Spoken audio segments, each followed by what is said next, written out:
Pozdravljeni, dragi gledalci. Na željo mojega prijatelja bomo danes govorili o Aleksandru Velikemu. Aleksandar III., sin kralja Filipa II. In epirske princese Olimpije, ga je pri 13 letih začel poučevati filozof Aristotel in ga tako navdušil nad grško kulturo, da je vse življenje nosil s seboj izvod Iliade. Aleksandra so odlikovale izjemne vojaške sposobnosti in osebni pogum. Po Aleksandru Velikemu so se zgledovali številni politiki in vojaki, Julij Cezar, Trajan in Konstantin Veliki. O njem kroži veliko legend, zato ga je zelo težko objektivno opisati. Zagotovo resnična zgodba o njegovem konju Bukefalu, ki je v bitki ob reki Hidžaspu v Pakistanu zaradi izčrpanosti poginil. Na tem mestu je Aleksandar ukazal postaviti mesto Bukefal, ki stoji še danes, le da se imenuje Džalapur. Filipa II. Je nasledil sin Aleksandar, ki je nadaljeval priprave za vojaški obračun s Perzijo. Še prej pa je odstranil vse moške sorodnike in brez usmiljenja je ukazal porušiti Tebe, ker so se mu kmalu po prihodu na oblast uprle. Ko je utrdil oblast v domovini, se je za vojsko okoli 30.000 mož odpravil na pohod proti Perziji. Takrat je bil Aleksandar star 20 let. Kmalu po prihodu je zmagal v bitki pri Graniku in skoraj brez odpora zavzel obalni pas Male Azije, nato pa še notranjost Male Azije. V bitki pri Isu leta 333 pred našim štetjem je perzijski kralj v odločilnem trenutku zapustil bojišče in izgubil bitko. Aleksandar je nadaljeval pohod in zasedel Fenicijo, Palestino in Egipt. Upirala so se le posamezna mesta, še najbolj Tir.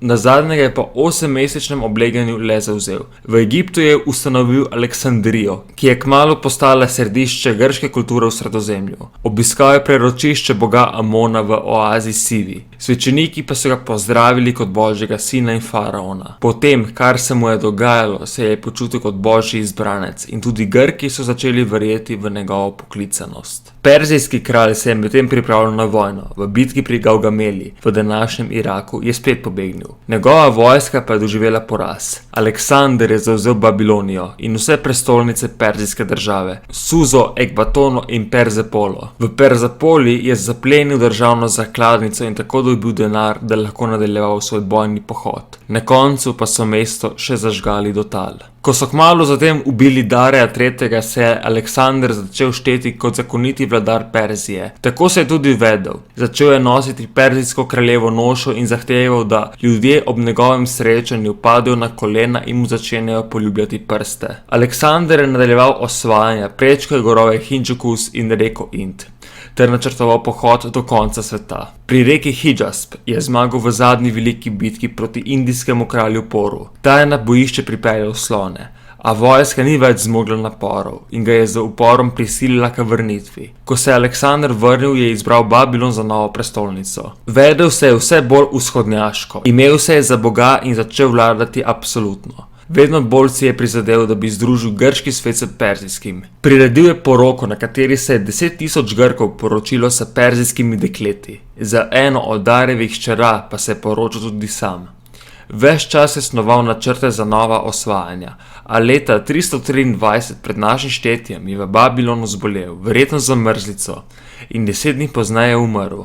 Aleksandar je ustanovil enega največjih imperijev na svetu. Njegova država je segala od Jadrana do Indijskega oceana. Imperij je omogočil razmah svetovnega prometa in trgovine, kakršnega do takrat niso poznali. Nastanek imperija je povzročil novo grško kolonizacijo. Mnogi Grki so se zaradi trgovine, obrti in drugih potreb selili v nova mesta na vzhodu, kamor so prinesli svojo kulturo in jezik. Grščina je postala v pravem pomenu besede svetovni jezik.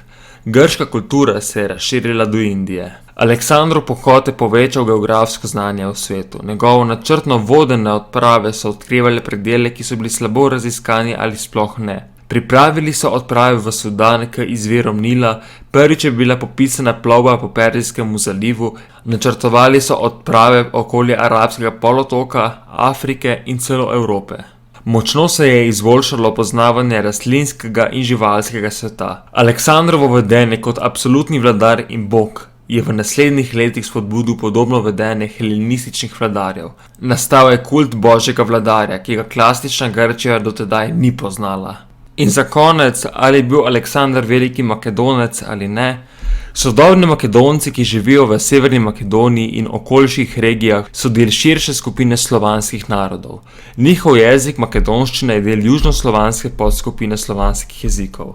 Pomembno je poudariti, da so sodobni Makedonci in antični Makedonci različni. Antični Makedonci so bili starodavni indoevropski narod, ki je živel v tej regiji vse od 9. stoletja pred našim štetjem do konca rimske dobe. Njihov jezik in kultura sta se precej razlikovala od tistih slovanskih narodov, ki so se kasneje naselili v tej regiji. Tako so sodobni Makedonci, ki govorijo makedonsko, del slovanske etnične skupine, ki je prišla na Balkan šele okoli 6. ali 7. stoletja, medtem ko so bili antični Makedonci indoevropski narod, ki je tukaj živel pred več tisočletji. In so bili antični Makedonci veliko bližje v jeziku in veri in navadah starim Grkom kakor Slovanom.